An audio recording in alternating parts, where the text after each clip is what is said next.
Welcome to the 35th DOK.fest Munich. Welcome to DOK.fest at Home 2020, the online edition of our festival with 121 films from 42 countries. My name is Christian Lösch and I'm a member of the selection team. We are very glad to present the German premiere of IBRAHIM, A Fate to Define, in our competition section Doc Horizonte. The film is nominated for the Kino Audience Award, and you can vote for it online, sponsored by BR and Dreisat. With us now is the Palestinian filmmaker Lina Al Abed. And I just heard that you are not in Beirut, as I imagined, but you are in Italy. How come? And how is the current situation? Hi, and very nice, and thank you for really making the festival possible, especially in this situation. And recently I am in south of Italy with my partner. So I was in Lebanon before, and I'm here almost, will be now locked for 2 months. And it's a little bit scary, I would say. I mean, it's just like really, suddenly reality feels like a movie. Mm-hmm. Yeah. So, but hopefully things will be better in the next week. I hope. Next week, it's so in the coming weeks. In the coming weeks. Yes, of course. Okay. But normally you would be in Beirut, in Lebanon, right now, or can you? Because there are a lot of countries involved in your identity. Maybe you can give us a little bit an insight before we start with your film. I know, yes. Where you, what comes together? So I was born in Damascus for Palestinian father and Egyptian mother. And I grew up in Damascus, and I had the Jordanian passport. And the last 10 years in my life, I moved to Lebanon, and I was living in Lebanon, in Beirut. And now recently I'm in south of Italy with my partner. Okay. In your film, you pose the question to your family members, where's home for you? So where is home for you? Can you answer that, or is it too difficult? I mean, especially because of all what I just said, like from where I am and how I grow up with this multiple identity. Like in the end, really, I feel like home where is people, I do care about them and I love them. So like, I know it might be very general and a little bit cliche, but in the end, this is really how I feel it. Like, when I thought, of course, about home, I will say Damascus, even not even Ramallah, because it has been only twice when I have traveled to Palestine. Yeah. But in the end, it's very international feeling in a way. Like I can be in a specific neighborhood in Tunis, and I can feel as if I am in home. I can be suddenly in a specific time in Berlin, and I can still feel that as if I am really in home. Yeah. So your film takes us on a journey to unravel the story of your father, IBRAHIM, yes, who was a member of the Abu Nadal organization and probably killed by this organization. He disappeared when you were 6 years old. So how did you approach such a personal story? I can imagine that there are many steps on the way, starting with the disappearance maybe, but maybe you can describe how did you approach this project? Like I grew up holding my father's story, but I never really knew it that I want to do it film till 2012 when I get for the first time ever permission to visit Palestine. And I visit there Abu Mishal, it's my father's village. It's a small village near Ramallah. And I spent 9 days with my relative there, and that was magically enough to relieve me in a way from the refugee feeling, let's say. and I start to face myself with a very new layers question about self-identity. And then it was the moment that I said, I really want to do this project. And then I start working with Rami Nihawi, my main partner in this. Mm-hmm.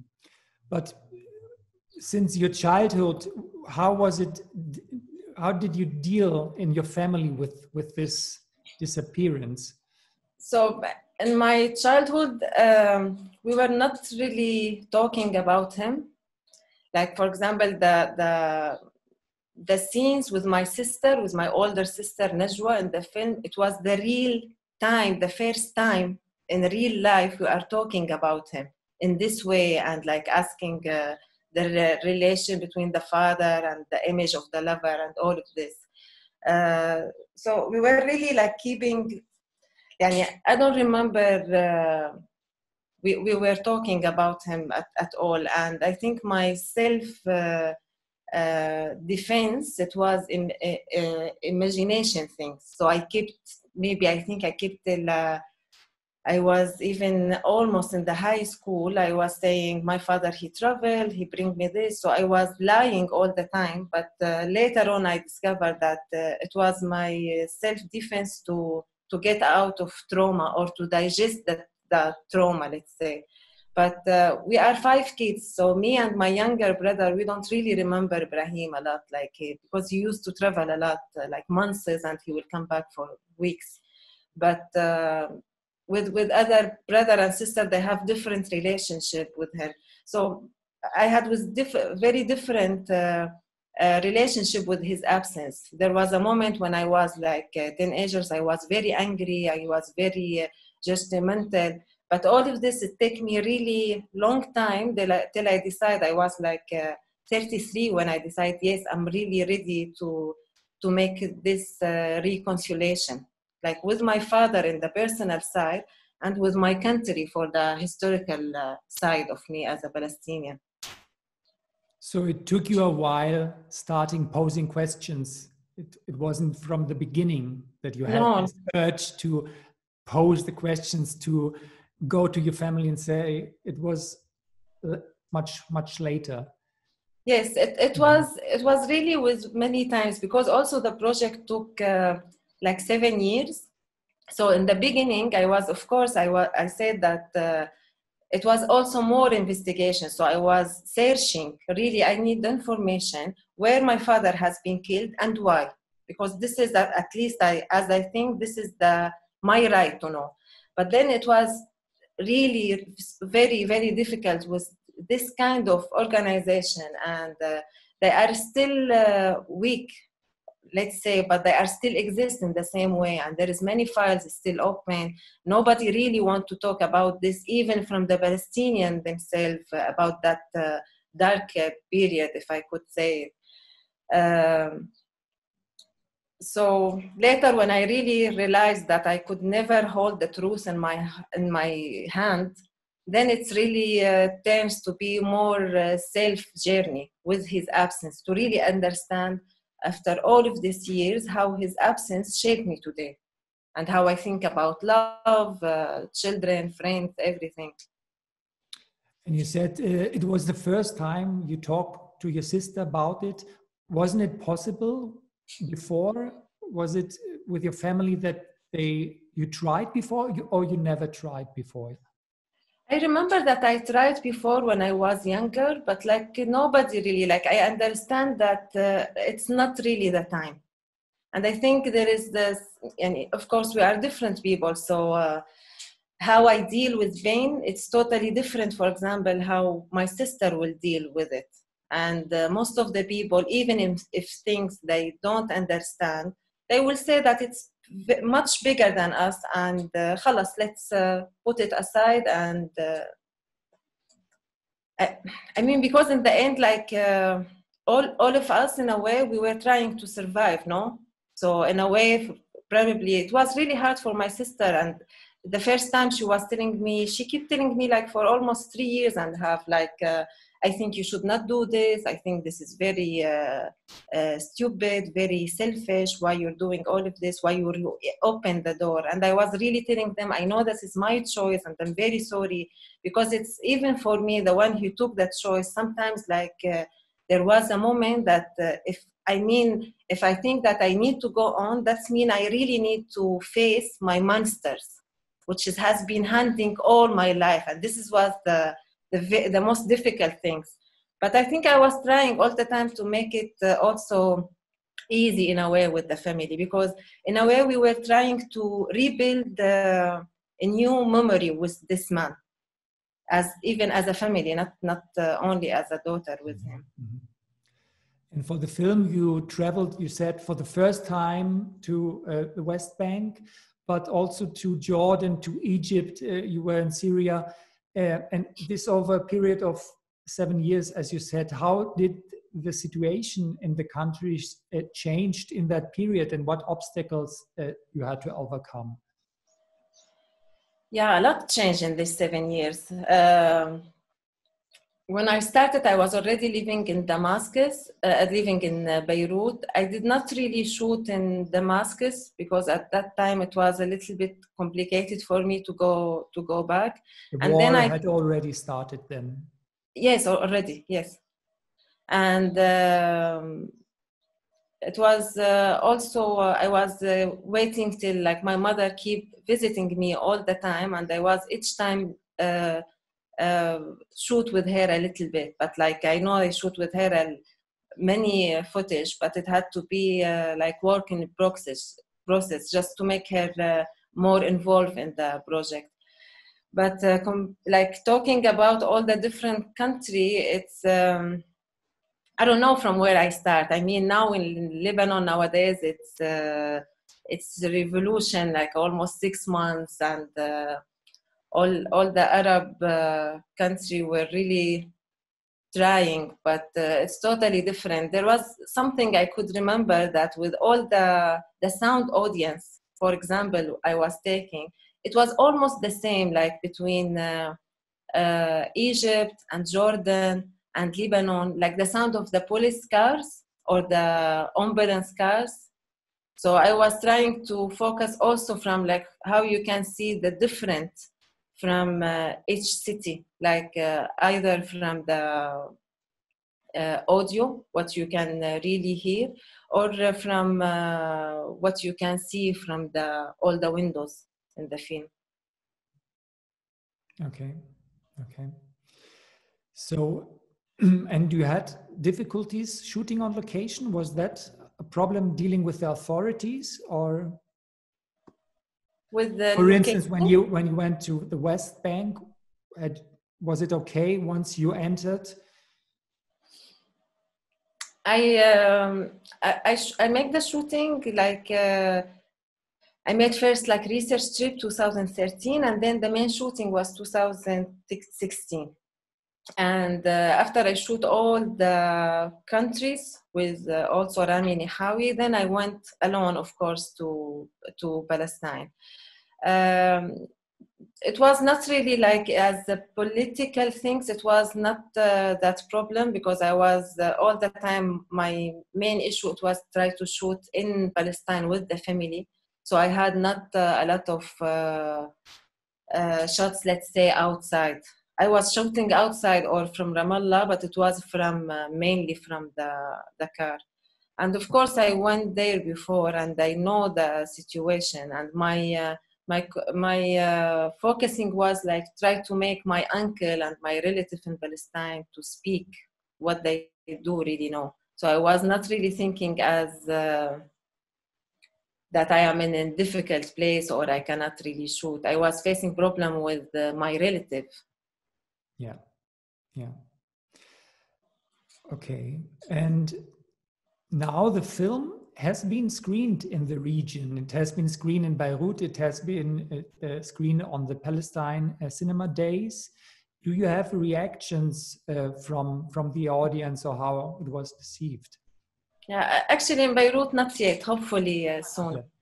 Yeah, twice it was cancelled for the situation. I had a few screening, and I was really happy and very grateful for all the comment that come, because it might be one thing that I noticed later, that whatever who's the audience, because of course sometimes it's different if the Arab are watching, of Arab audience are watching, or people from Europe, or it was totally different in Toronto, for example. But the main things, I think, the human story. So I had a lot of people that they will just come to me and they will share with me their story about absent father. He's not missing, he's still alive. He live with them, for example, but in a way he's not there. So I was really grateful mainly about these things.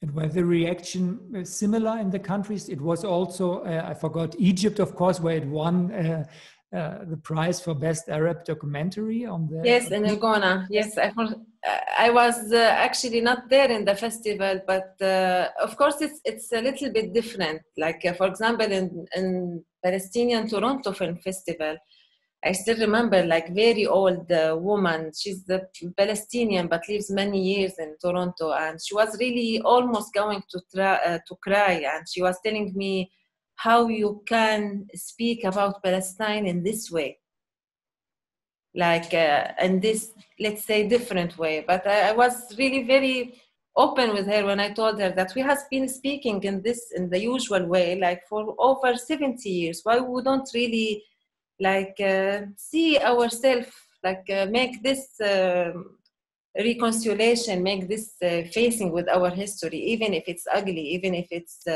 dark, just to see how really we will think about future. Yeah.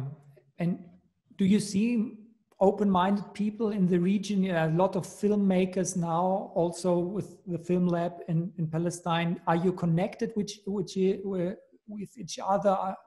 Do you see that there is an urge to discuss these controversial topics, to find different approaches? How are you in contact with this net? Yeah, for sure. Like, I had many friends and people I know, and it was actually also one of the, like, our network, let's say. It was the good option to really be able to finish the film, because especially if you don't have enough fund, you're still asking for other fund. So the plan B was to really trust this network and trust these people.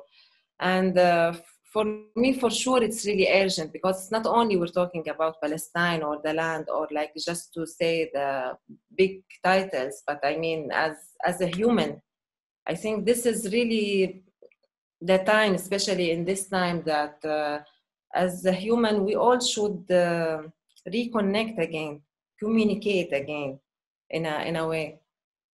Not only as a filmmaker, I mean. Yeah. Is this maybe so on this on the basis of the people who are the audience or the filmmakers? Do you see there some kind of light at the end of the tunnel? Because I mean, the newspapers still repeat and repeat that the peace process is dead, and you have this political thing which goes on for decades. But do you see at this basis of the people some kind of a positive emerging? Look, to be honest, I don't trust politics, and if there is, like, in general, if there is light in the end of the tunnel, there should be light. Otherwise, it does not really make sense, all of this. So, because I think in the end we are survivors, we're not victims, and this is, I think, it's really also very important point to think about it all the time, and it make you also see even life in different way. But I think it's relative to politics, relative to decision bigger than me or anyone, because in the end, of course, we all want peace, no, but it should be really equal peace, like not like Oslo agreement, in my opinion. How is it? Will this film be screened in Israel, or is there no connection, or is Israel audience coming to the Palestine Cinema Days, or is there no connection between? Actually, the film was going to screen in Haifa Film Festival on March, but then it had cancelled because of the corona. But like if I will screen there, of course, it will be through Palestinian Independent Film Festival. Yeah, but is this connection going also to through this border? Are you following Israeli filmmakers like Iris Zeki we had last year with her film Unsettled, who is trying to go there on the West Bank and try this? Yeah, to be honest, I did not watch it, but I heard about the film a lot. Mm-hmm. Yes, I mean, kind of, I'm keeps trying to catch up, but I mean, in the end, I would really love to make the experience to live there, but like, it's really not fair. That's what I want to say, because I mean, it's my land there, my family there. It's very difficult, really. Like, you apply to go to visit your homeland, and then you get 1 week, and then they told you, we really want to talk about peace. I don't really see it. I mean, in real life, for Palestinians, for what's happening in Gaza, for all of this, you don't really see anybody serious about peace in this way. And now, with this film, or in general, also with your last film, you are touching controversial topics. You had this sexual conscience of women in Syria in your last film, and Damascus, My First Kiss. Are you facing hatred also because of that? Have you been facing hatred or reactions from conservative people? How is it? No, not really in this way. Okay. Yeah. And how do you feel now? You have completed this very personal film about your father, about this journey. How does it feel? You had it with you for a very long time. Yes, it's very relieving. Really, it's like the most important things that now, when I think about my father, when I think about Ibrahim, I totally have like peace with his memory. And even like all of this journey and how it's changed me, and all the things that I never really thought it in this way. Like I start making this film to fill up this emptiness I lived in my childhood. But then it took me like 3-4 years to realize that this emptiness will never fill up. But the difference that after all of this journey, that you will deal with this emptiness in totally different way. So it makes the big monster like this. So it's amazing, really.